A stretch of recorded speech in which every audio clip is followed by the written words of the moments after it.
నమస్తే, నేను అంకిత. ఒక బిడ్డ ముగ్గురు తండ్రులు అన్న టాపిక్ పై ఇప్పుడు సోషల్ మీడియాలో బాగా చర్చలు జరుగుతున్నాయి. అసలు ఆ బిడ్డ ఎవరు, ఆ తండ్రులు ఎవరు అన్న టాపిక్ పై నాతో పాటు డిస్కస్ చేయడానికి సీనియర్ జర్నలిస్ట్ జగదేవ్ సార్ ఉన్నారు. ఆయన అడిగి మరిన్ని విషయాలు తెలుసుకుందాం. Hi sir. హలో సార్, ఇప్పుడు చూస్తే సోషల్ మీడియాలో ఇప్పుడు బాగా ట్రెండ్ అవుతుంది, ఒక బిడ్డ ముగ్గురు తండ్రులు అంటున్నారు. అసలు ఆ ఒక్క బిడ్డ ఎవరు, ముగ్గురు తండ్రులు ఎవరు? మీరు అడిగే క్వశ్చన్ కూడా చాలా ఇంట్రెస్టింగ్గా ఉంది. ఒక బిడ్డ ముగ్గురు తండ్రులు. అసలు మదన్ మోహన్ అనే ఒక వ్యక్తి ఒక 4 days బ్యాక్ రాసిన లేఖ యొక్క సారాంశం ఏదైతే ఉందో, అది రేపిన దుమారం ఏదైతే ఉందో, మీరు అన్నట్టు సోషల్ మీడియా అంతా హాట్ టాపిక్ అవుతుంది. ఎందుకు హాట్ టాపిక్ అయింది, ఎందుకు ఎంత వైరల్ అయిందంటే, దీంట్లో ఖచ్చితంగా ఈ టాపిక్లో ఒక సెలబ్రిటీ ఉంటేనే, అంటే ఒక ఫెమిలియర్ పర్సన్ ఎవరో ఉంటేనే ఎంత హైలైట్ అవుతుంది. ఎవరు ఆ ఫెమిలియర్ పర్సన్ అంటే the one and only Vijayasai Reddy గారు. జనరల్గా నాకు అంటే జగన్మోహన్ రెడ్డి గారి కేసుల విషయంలో ఏటూగా చాలా వరకు ఆయన్ని ఈడీ కానీ సిబిఐ వాళ్ళు కానీ యాడ్ చేసినట్టుగా అప్పట్లో వార్తల్లో చూశాను. తర్వాత ఎప్పుడు ఆయన కొన్ని స్టేట్మెంట్స్ ఇచ్చినా కూడా గౌరవప్రదంగా మాట్లాడారు, అసభ్యకరంగా మాట్లాడకు అలాంటి ఉండేది కాదు. చాలా డీసెంట్గా ఉండే పర్సన్, పైగా మంచి ఆడిటరు, మంచి బిజినెస్ బ్రెయిన్, తర్వాత చాలా మంచి పొలిటీషియన్, ఇన్ని బిరుదులు ఉన్న వ్యక్తి ఒక్కసారి ఈయన పేరు తెర మీదకి రావడం ఏంటని నేను ఆశ్చర్యపోయాను. సో ఇక సారా విషయంలోకి వెళ్తే, మదన్ మోహన్ అనే వ్యక్తి ఒక కంప్లైంట్ రైజ్ చేశారు. ఏమని, తను 2022 జాన్వరిలో అవుట్ ఆఫ్ కంట్రీ వెళ్తే మళ్ళీ 29కి వచ్చేసరికి తన భార్య ఒక బిడ్డకి తండ్రి అయ్యింది. ఎట్లా అంటే తను రోజు అతను టార్చర్ చేయడమో లేకపోతే అడగడమో చేస్తే ఆమె రోజుకు ఒక అంశం తెర మీద తీసుకొచ్చేదంట. ఆమె ఎవరు, ఆమె పేరు శాంతి. సో ఆ శాంతి ఏంటి, పోనీ ఆవిడ కూడా ఏదో హౌస్ వైఫో లేదా చదువుకునే వ్యక్తి కాదు. దేవాదాయ శాఖలో ఒక అసిస్టెంట్ కమిషనర్, గెజిటెడ్ ర్యాంక్లో ఉండే ఒక ఎంప్లాయ్, గవర్నమెంట్ ఎంప్లాయ్. సో ఆమె ఏం చెప్పిందంటే, ఒకసారి నేను IVFతో కన్నాను అన్నారు, ఒకసారి సమ్ ఎక్స్ని కలిశాను, ఒకసారి సమ్ వైన్ కలిశాను. ఇట్లాగా అంటే ఈయన పెట్టిన టార్చర్ వల్ల అలా చెప్పేదా, లేదంటే నిజంగా ఆమె క్యారెక్టర్ ఎటువంటిది అనే సందేహాలు చాలామంది నెటిజన్స్ క్వశ్చన్ చేస్తున్నారు. అది అట్లా మరి ఒక అమ్మాయి కోసం అలా తప్పుగా మాట్లాడటం కరెక్ట్ కాదేమో. అయితే ఇక్కడ ఏంటంటే, ఇప్పుడు ఆమె బిడ్డకి తండ్రి ఎవరు? నిన్న మదన్ మోహన్ అనే వ్యక్తి ప్రెస్ క్లబ్లో ప్రెస్ మీట్ పెట్టినప్పుడు కూడా ఆయన చెప్పే అంశం ఏంటంటే, నా బిడ్డకి సంబంధించి నా బిడ్డ కాదని నా అభిప్రాయం.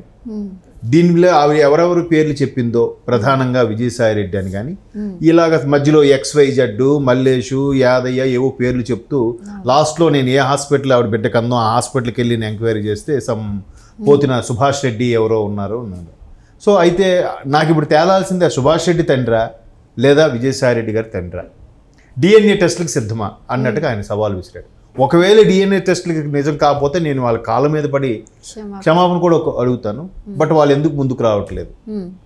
మరోవైపు విజయసాయి రెడ్డి గారు ప్రెస్ మీట్ పెట్టి, నాకు అసలు ఎవరో తెలియదు, ఒక పొలిటీషియన్ అన్నాక నన్ను చాలామంది కలిసి వస్తూ ఉంటారు, వెళ్తూ ఉంటారు, నేను ఆమెను ఎప్పుడు కలిసినట్టు కూడా నాకు గుర్తులేదు, నా పేరుని ఇలాగ బద్నాం చేస్తున్నారు, నేను ఖచ్చితంగా ఒక ఛానల్ పెట్టి ఈ విషయాలన్నీ కూడా కడిగి పారేసే పరిస్థితి వస్తుంది నాకు అన్నట్టుగా ఆయన అన్నారు. ఇదిలా ఉంటే సరిగ్గా ఒక 15 రోజుల కిందటో, ఒక 2 weeks బ్యాక్, ఎప్పుడు నాకు సరిగ్గా ఐడియా లేదు, ఒక ఫేమస్ న్యూస్ ఛానల్ తాలూకా చీఫ్ ఎడిటర్ ఒక స్టేట్మెంట్ ఇచ్చారు. విజయసాయి రెడ్డి గారికి సంబంధించిన కొన్ని వీడియోలు కూడా నా దగ్గర ఉన్నాయి, ఆయన కూడా ఈ మధ్యకాలంలో నోరు పారేసుకుంటున్నారు, జాగ్రత్తగా ఉండాలి అన్నట్టు. ఎందుకు నోరు పారేసుకున్నా అంటే, ఎలక్షన్స్ ముందు కూడా ఒక స్టేట్మెంట్ ఇచ్చాడు, చంద్రబాబు నాయుడు లాంటి వ్యక్తి బతకడం అనవసరం అన్నట్టుగా ఏదో స్టేట్మెంట్ ఇచ్చాడు. అంతవరకు ఎప్పుడు ఆయన అలా మాట్లాడా. సో ఆ వ్యక్తి కూడా ఇలాగా పొల్యూట్ అయిపోయి మాట్లాడుతున్నారేంటి అనే దాని మీద ఒక సీనియర్ జర్నలిస్ట్, చీఫ్ ఎడిటర్ స్థాయి వ్యక్తి ఇట్లా అండో, ఇక్కడ ఈ మదన్ మోహన్ అనే వ్యక్తి తన భార్యకి విజయసాయి రెడ్డి గారితో సంబంధం ఉంది, తన భార్య చాలా సందర్భాల్లో ఆయన ముసలివాడు ఎప్పుడు పోతాడో తెలీదు, అప్పుడు ఆయన ఆస్తి అంతా మందే అవుద్ది కదా, అందుకే నేను ఆయనతో చనువుగా ఉన్నాను అని అతని భార్య చెప్పినట్టుగా, మదన్ మోహన్ చెప్పినట్టుగా, నేను మదన్ మోహన్ గారు స్టేట్మెంట్ ఇచ్చినట్టుగా నేను ఆ వార్తలో కూడా చూశాను. సో అల్టిమేట్గా ఇప్పుడు ఆమె క్యారెక్టర్ మీద ఒక మచ్చ పడినప్పటికీ, పుట్టిన బిడ్డ అనేది ఆ అభంశమం తెలియని ఆ పసికందుకి తండ్రి ఎవరు ఎందుకు ఇట్లా ఎవడైనా కట్టుకున్న భార్యని ఇంత దారుణంగా బదనాం చేయాలని కానీ నడి రోడ్డు మీదకి ఏడ్చాలని అనుకుంటాడా? అనుకోడు కదా. సార్ ఇప్పుడు మీరు అన్నట్టు ఆమె క్యారెక్టర్ పైన అన్నారు కదా, సో ఇదే సోషల్ మీడియాలో కూడా ఒక మహిళపై అంటే ఆధారాలు ఏమీ లేకుండా ఇలాంటి ఆరోపణలు చేయకూడదని వస్తుంది. మరి అదే అంటున్నాను. ఇప్పుడు భర్త అనేవాడు ఒకవేళ నిజంగా ఫర్ ఎగ్జాంపుల్ భార్య ఎటువంటిదాయాని భర్తకు తెలిసాక భర్త తట్టుకోలేక ఆత్మహత్య చేసుకునే వాళ్ళు ఉన్నారు, తెగదింపులు చేసుకునే వాళ్ళు ఉన్నారు, దీంతో మనకెందుకురా అని చెప్పి విడాకులు తీసుకొని విడిపోయిన వాళ్ళు ఉన్నారు కదమ్మా. సో ఈ మీద అనుమానం వచ్చి టార్చర్ పెట్టి అన్నప్పుడు ఎందుకు ఇవన్నీ వదిలేవచ్చు కదా? ఆ మానాన్ని ఆమె పోతుంది కదా, ఈయన మానాన్ని ఈయన బతుకోవచ్చు కదా. ఎందుకు పోనీ 2022 సెప్టెంబర్లో ఆయన తిరిగి వస్తే అప్పటి నుంచి రాద్ధాంతం నడుస్తుంటే ఆల్రెడీ సంవత్సరం 10 నెలలు అయ్యింది. ఇప్పుడు మళ్ళీ ఆయన తెర మీదకి వచ్చి ఇలా చెప్పడం ఏంటి? విజయసాయిరెడ్డి గారు లాంటి పేర్లు పెట్టడం ఏంటి? పోనీ ఆయన ఒక్కడి పేరే కాదు, ఆ పోతిని సుభాష్ రెడ్డి అని కానీ XYZ కానీ ఏవో పేర్లు చెప్పాడు ఆయన. ఎవరు నిందించాలి? అల్టిమేట్గా వీళ్ళందరూ మగమహారాజులు ఇదైపోతారు మీరు అన్నట్టు. ఆమెకి క్యారెక్టర్కి మచ్చే కదా. అదే కదా. సో ఆమె ఎక్కడ బయటికి రావట్లేదు, ఆమె స్టేట్మెంట్ ఏమి ఇవ్వట్లేదు. ఎందుకు ఇంతగా? పోనీ ఆమె నచ్చలేదు, ఆమె క్యారెక్టర్ నచ్చలేదు, ఆమె మంచిదే కాదు అని అనుకుందాం కాసేపు. ఈయన వదిలేయచ్చు కదా, సంబంధం లేదు నాకు, ఇంకా ఆ బిడ్డకి తండ్రి నేను కాదు, నాకు సంబంధం లేదు అనుకోవచ్చు కదా. ఇంకా పట్టుకొని పాకులాడుతున్నాడు ఎందుకు? అయితే మదన్ మోహన్ రెడ్డి ఇవన్నీ చేయడానికి కారణం ఏంటంటారు మరి?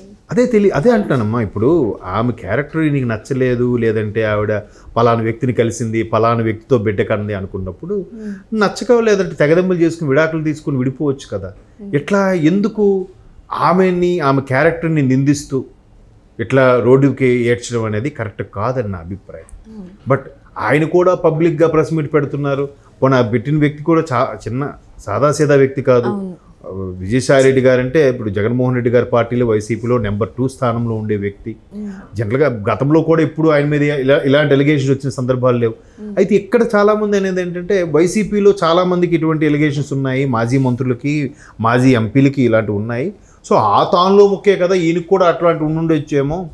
దొరకనంత వరకు అందరూ దొరలేదు, దొరికితేనే దొంగలు, మేబీ ఈ యాంగిల్ కూడా ఉందేమో అన్నట్టుగా కొంతమంది విమర్శిస్తున్నారు.